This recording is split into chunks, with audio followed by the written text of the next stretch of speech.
Bienvenue à tous sur le Wrestling News, l'émission qui résume en une journée l'actu de catch de la WWE, de la TNA, de la AAA, de la ROH et de toutes les fédérations partout dans le monde. Et justement, on commence donc par les titres. Et on commencera donc par parler de l'état de santé de Cesaro. On continuera avec le show de la AAA qui s'appelle Rey des Reyes édition 2016. Et on terminera avec une information. Attention les fans des Hardys, il se pourrait bien que Matt Hardy soit blessé. Allez, maintenant on commence donc avec notre Suisse à nous. C'est vrai qu'on l'aime tellement notre Suisse.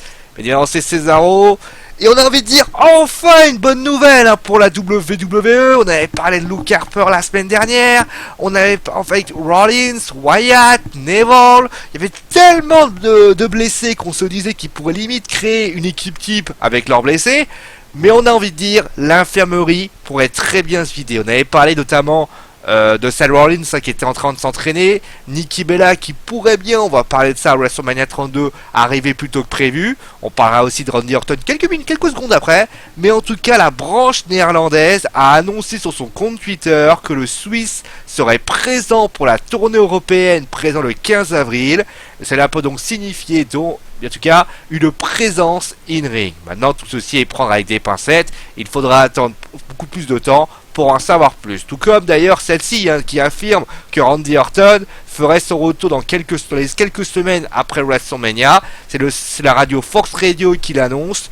Encore une fois, c'est à prendre avec des grosses pincettes, mais il semblerait tout de même que sa blessure à l'épaule pour Randy Orton et pour Cesaro soit désormais de l'histoire ancienne. Allez, maintenant on passe à la AAA et le show Rey des Reyes édition 2016. Alors nous avons eu, alors me demandez pas ce que ça veut dire les stipulations parce que moi je parle aussi espagnol que vous parlez italien, mais un Aptopicos match et victoire de la team Octagon Junior, Fabric Apache et Pimpinella Escalata qui a battu Taurus, Taya Valkyrie, Mamba et Melissa Cocoon sur un tombé de Octagon Junior. Nous avons eu ensuite un AAA Trio Championship où les Lost Cinetes ont battu les Phoenix, Drago et Aerostar et après le combat de El Zorro a attaqué Phoenix. Nous avons eu ensuite un TLC Tag Team Match, enfin les choses que je comprends, où les Los Hell Brothers ont battu les Los Perros del Mal et Jack Argenis, Australian Suicide.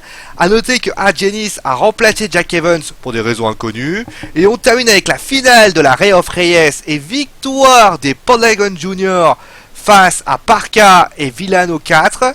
Nous avons eu ensuite un mano à mano, ne me demandez pas ce que c'est, j'en sais rien, où Dr. Wagner Jr. a battu Psycho Clown. Après le combat, Dr. Wagner Jr. demande un match pour le titre Latin America Championship. Et enfin on termine avec le titre Triple H Heavyweight Championship, où les El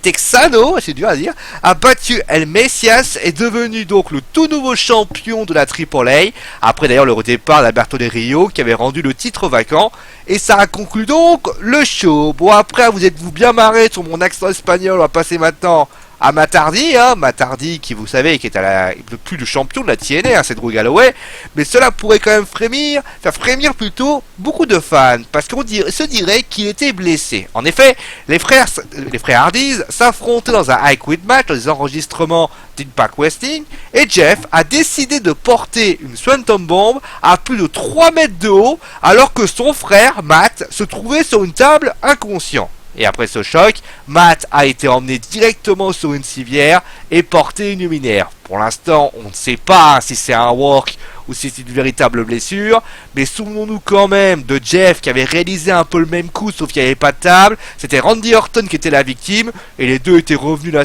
semaine d'après. Donc finalement, restons positifs. De toute façon, on en saura bien plus que fin avril, la date où le match sera diffusé. Bon allez, maintenant c'est la fin de ce Wrestling News, j'espère qu'il vous a plu.